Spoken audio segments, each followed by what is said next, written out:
Hello and welcome to the Vlogging Pod. Tonight we are joined by Deborah Heiser. So, how are you this evening? I'm doing really well, thank you. I'm excited to be here. Thank you for having me on. Oh, my pleasure. My pleasure. Now, Deborah, now you have a PhD, right, in applied development psychology?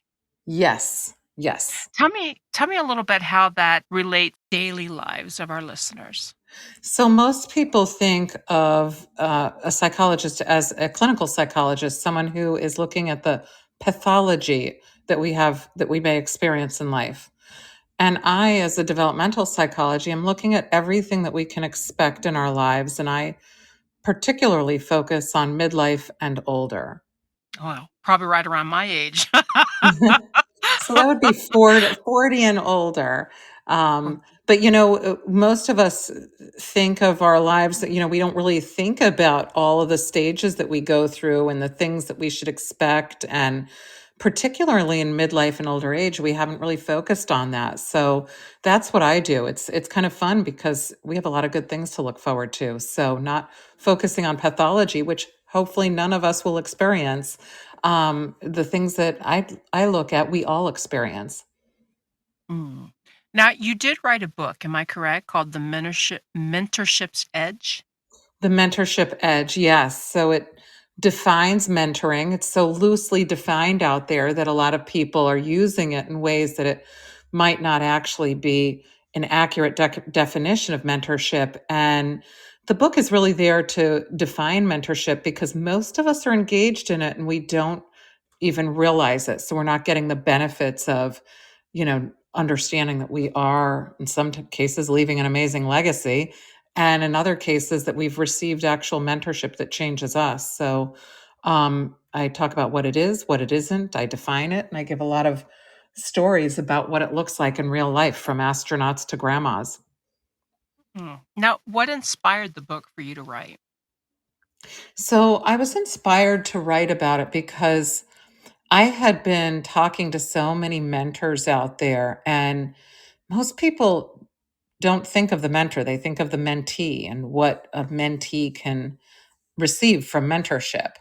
But I was finding that so many mentors, people who have changed the world and done amazing things, were having a hard time connecting with mentees. They didn't know where to find them, particularly if they were close to retirement age. And they were feeling irrelevant and useless and like they weren't able to make a difference. So I started to really look at mentorship more closely and wanted to write the book because people really need to know that, yeah, mentorship is at work and it can help you, climb the ladder at work, but we're doing it all the time in our everyday lives. And so I really wanted to let people know that it's an opportunity for us, to feel relevant, to feel like we, are a part of the world, like our footprint is as deep as we want it to be. And the book was able to put that out there in a way that is very understandable to everyone, whether you're in the workplace or not. So, now, as we move forward, what do we have to look for as far as we go from our 40s and our age? What do we have to look for as we're climbing that ladder in our age? So some of the things that most people don't realize is that midlife is like a huge opportunity. It's been called, people think there's a midlife crisis waiting to happen once you hit midlife, but really midlife is when we start to reflect and think of all the opportunities that we have ahead of us.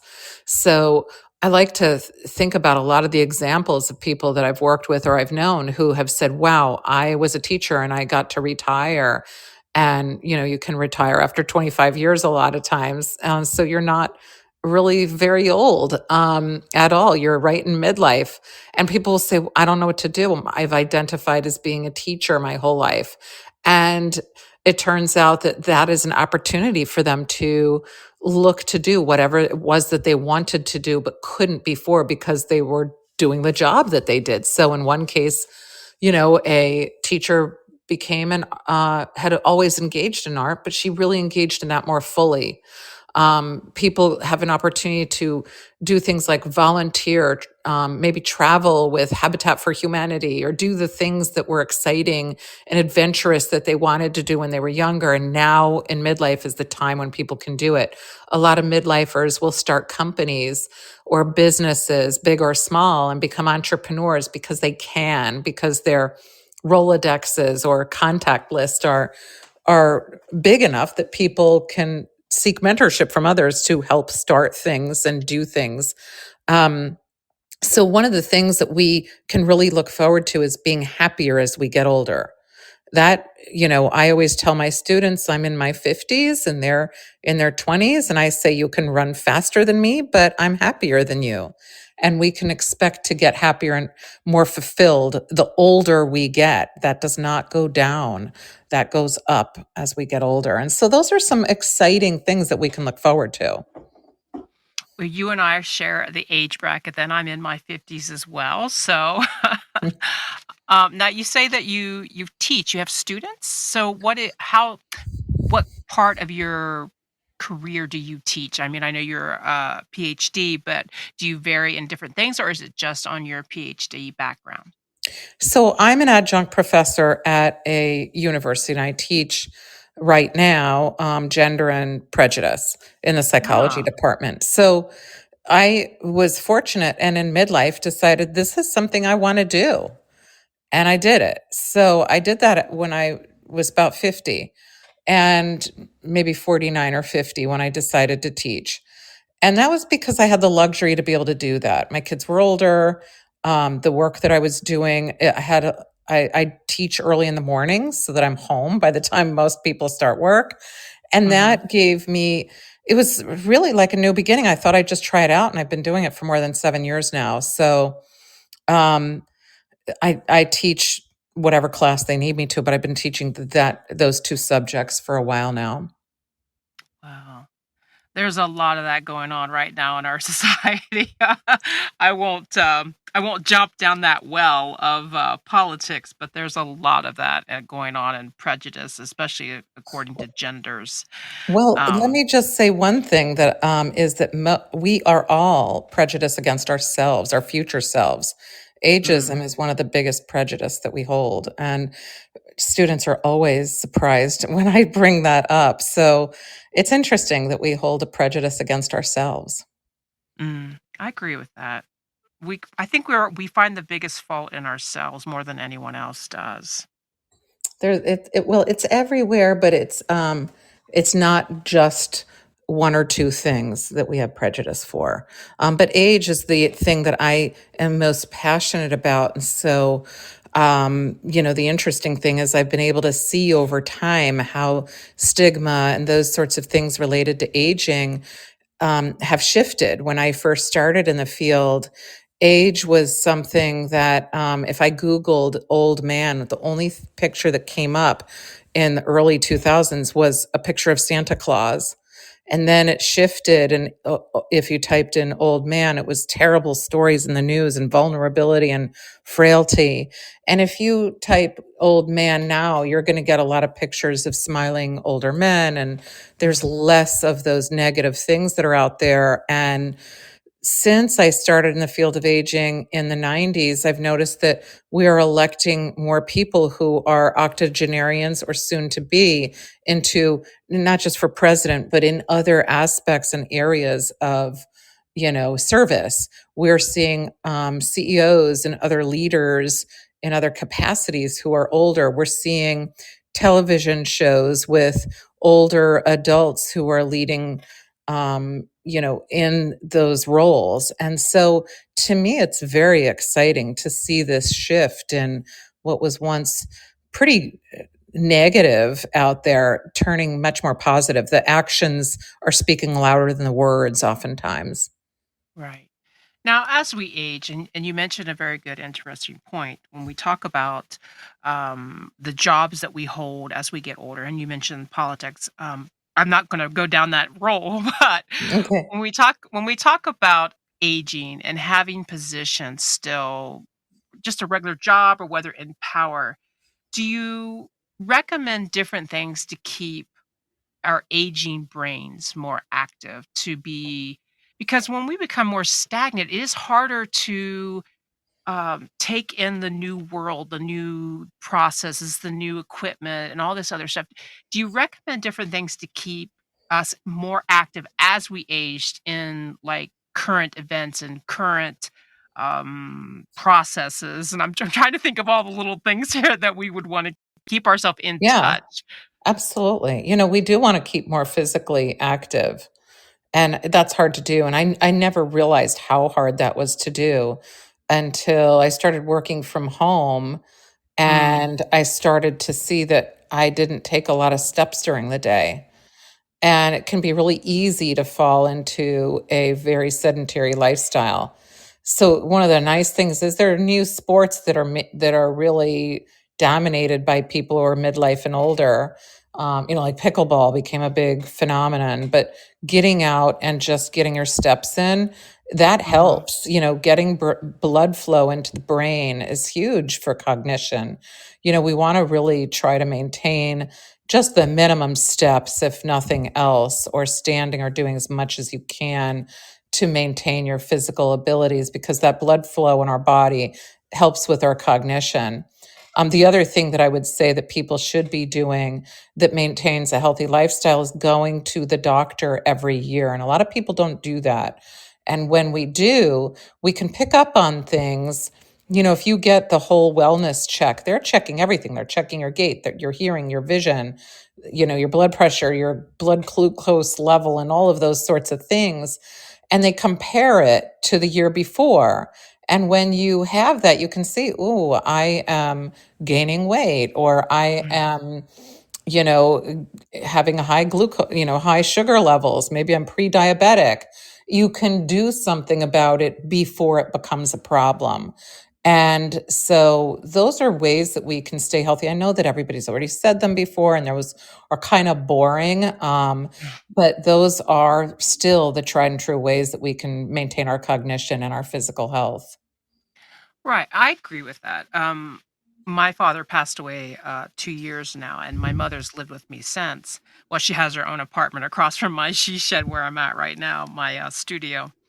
But, and we talked about the regular activities of day to day, like the walking. She does more than 10,000 steps a day now, and That's she good. doesn't need a cane. Yeah, I think so too. I mean, she's in her 70s and she does more than 10,000. She doesn't need her cane anymore. I got her on some weight exercises and all that.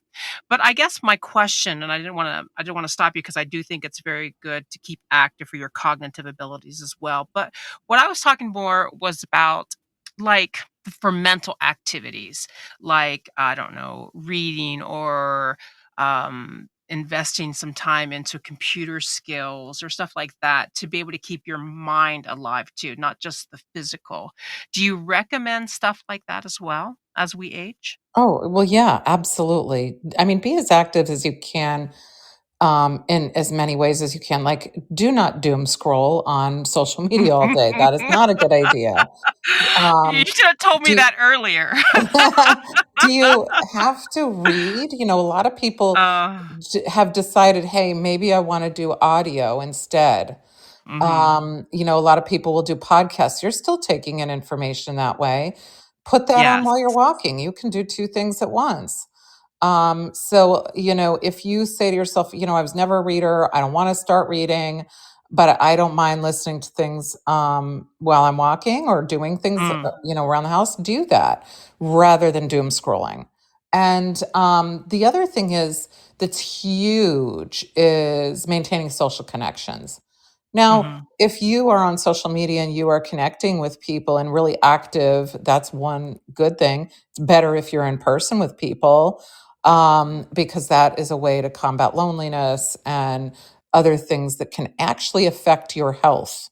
If you are, someone who is socially isolated or lonely, you are going to have poor health outcomes physically and emotionally.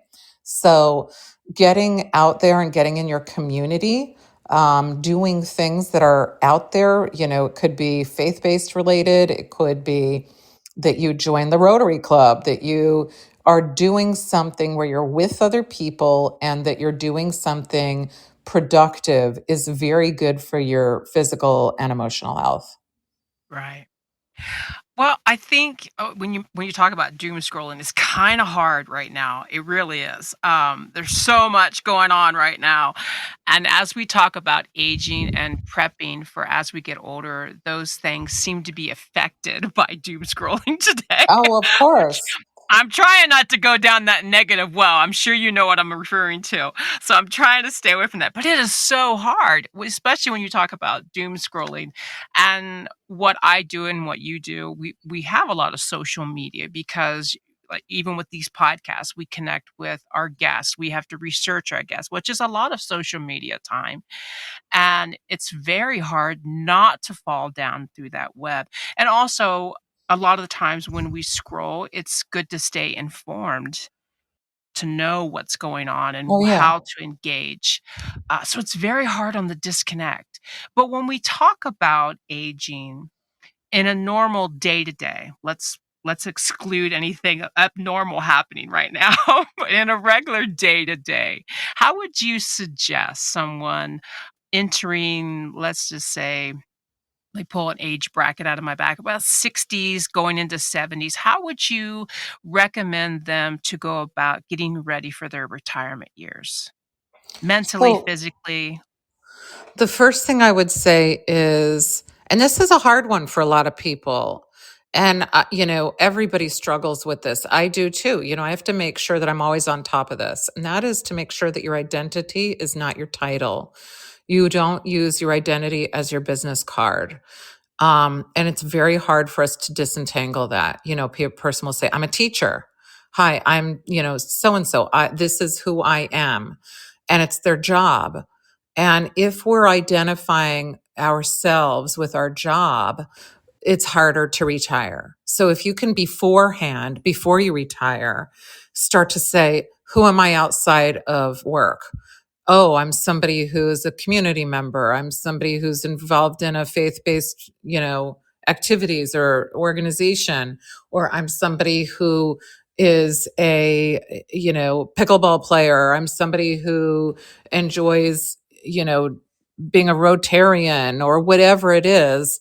You want to get your identity to not just be one thing, so that you are identifying, as a grandparent or maybe, a friend in some way, but you really want to find every area that you can that you have your identity um involved in. And if you can't find something, that's the time to really say, okay, I'm missing something out. My work is my whole life. I need to start looking at other things that I should get engaged with or do, and go back to, what are the things that I've always loved? Do I love art? Do I love sports? Do I love hiking? Do I love philosophical discussions? Do I, what is it that you like? Because when you think of those things, there is a group for it.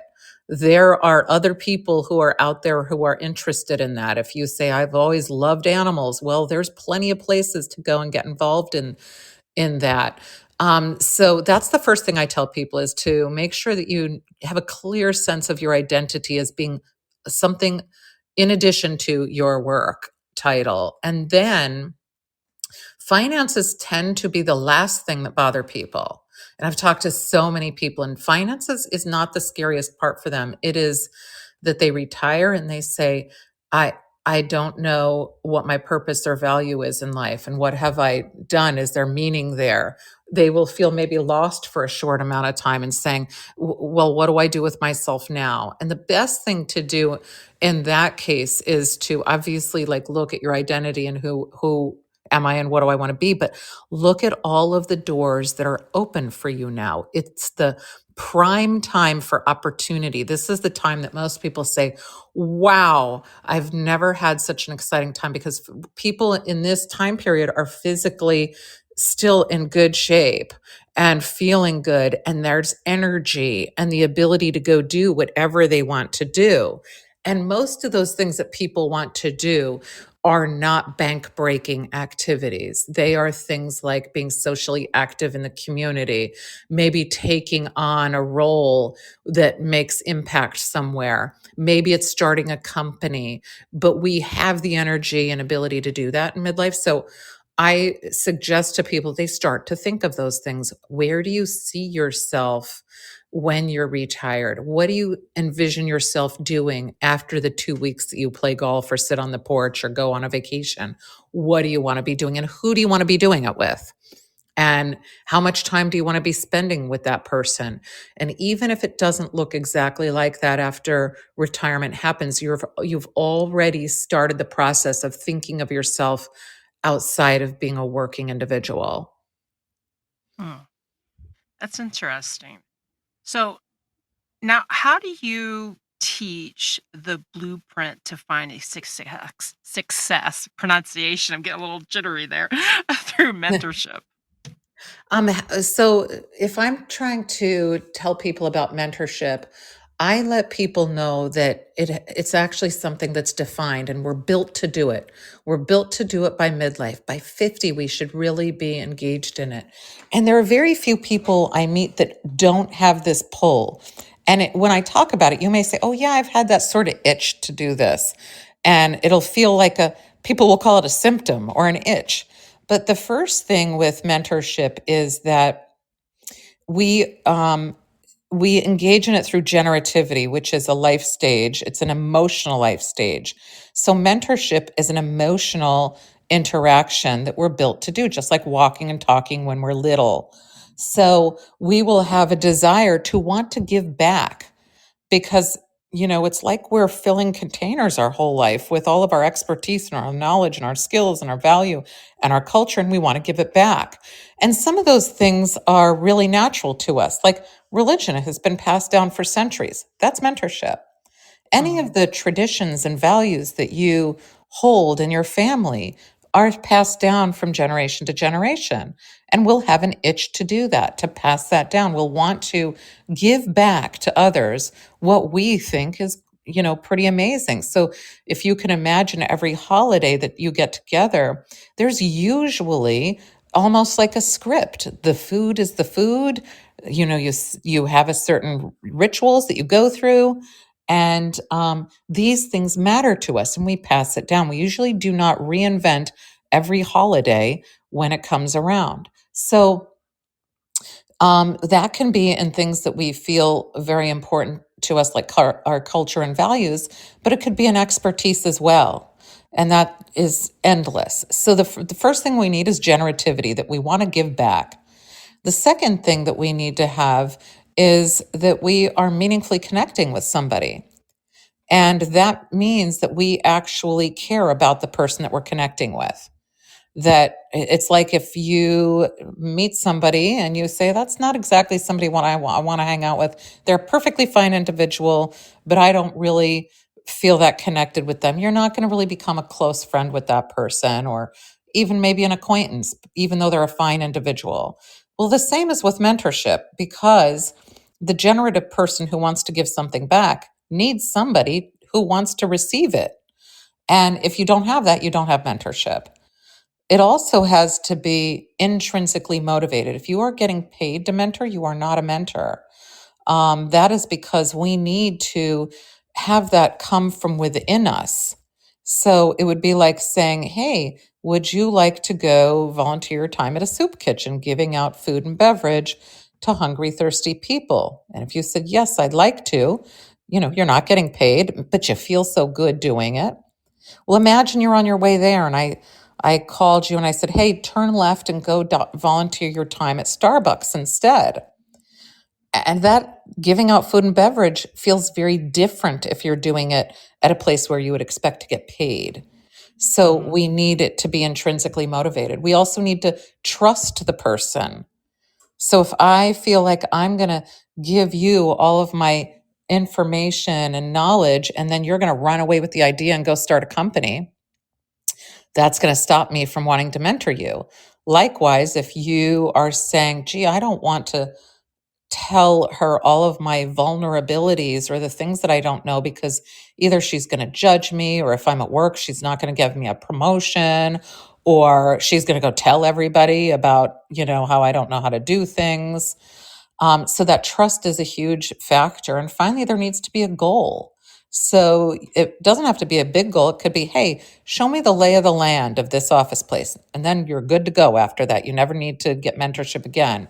It could be, help me solve a problem once, in one interaction, or it could be an ever changing goal that change over time as you are gathering even more expertise from that one person. So, mentorship is something that we should expect to have multiple mentors, not just hierarchical, but lateral, which is somebody who's an expert in something else other than what you are, but they're not your boss. They're not above you in any way.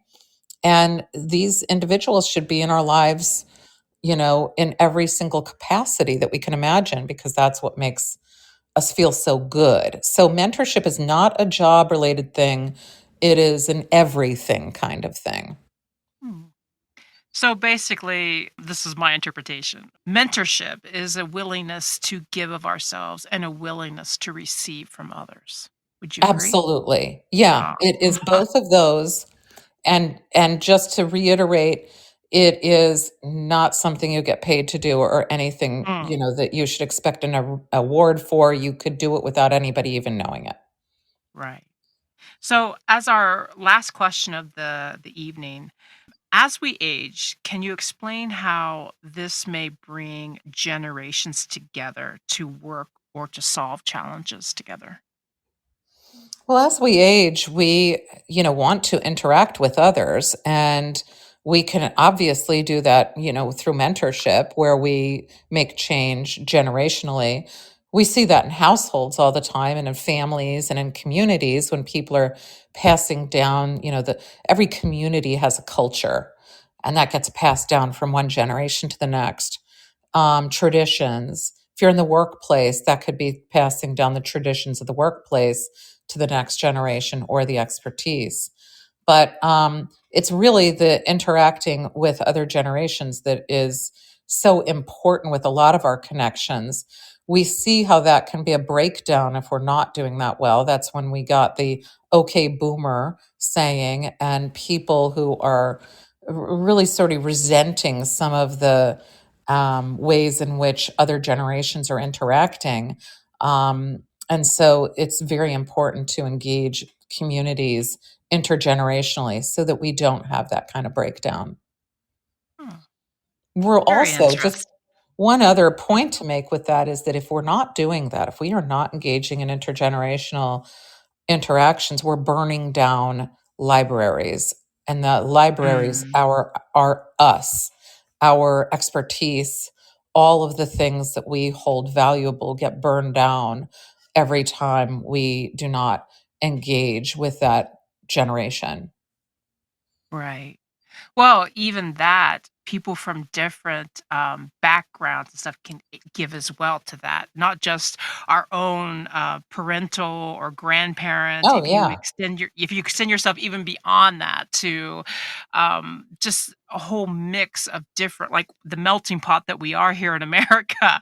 If you extend yourself beyond that, I'm always amazed about history I had no idea, things you did not pick up just in school alone.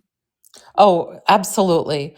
100%. Most of our mentoring is not done hierarchically by one elder giving to someone else. It's done laterally. It's you saying to someone, it's as if I said to you, listen, I know that you know how to do podcasting really well. Can you give me some guidance or advice? And then you said, you know what? Yeah, sure. I'd love to do that. That's lateral mentoring. You're doing it all the time. You are mentoring right now. This is a modern form of mentoring when you're doing podcasting. You are passing on information, knowledge, skills, values to other people who are listening. Are you their boss? No, that's lateral. These are individuals who are lateral to you in terms of if you were looking at hierarchy and or anything like that. So we should be thinking of mentorship in that way, not just I always bring up family lines because people will think that you know, that there isn't as much, that there isn't a ton of value in that, or they'll take it for granted. But grandmas and grandpas are one of our biggest, um, carriers of, bringing the past to the future, Mhm. carrying things on. But and honestly, whoever is listening to your podcast right now is a mentee. Mm. So I'm a mentor. That's interesting. Yeah, you're modern mentors. That's what happened with, once COVID happened, the silver lining to that is that we've all been connecting much more broadly and in ways Mm. that, when mentorship was first thought of, they didn't have tech like we have now. We couldn't communicate in the ways that we do now. So we're able to get our expertise out in a much wider way and across continents and around Oh, the yes. world. And so it's very powerful. Oh, yeah. I agree with that wholeheartedly.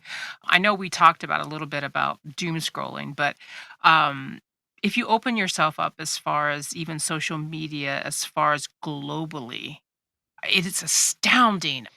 It just really opens your eyes to how other people's view you, your world, their world, things that you probably would have never thought of yourself. I agree. And you know what else is really astonishing is that people like to help each other. Mm, So, with the mentor project, we've found that people contact us and say, I want to give back. I want to help. We don't solicit. People will ask us to join. But we've found that the world is a place filled with giving individuals who I find it to be very positive. I've been able to see that people want to make positive impact around the world, and it's simply making connections. That's all it is. And that's amazing. So I know that you could go down a lot of rabbit holes with social media, but you could go down some really amazing positive ones also, which is, you don't want to spend all your time on social media going down no. rabbit hole after rabbit hole, good or No. bad. But Yeah.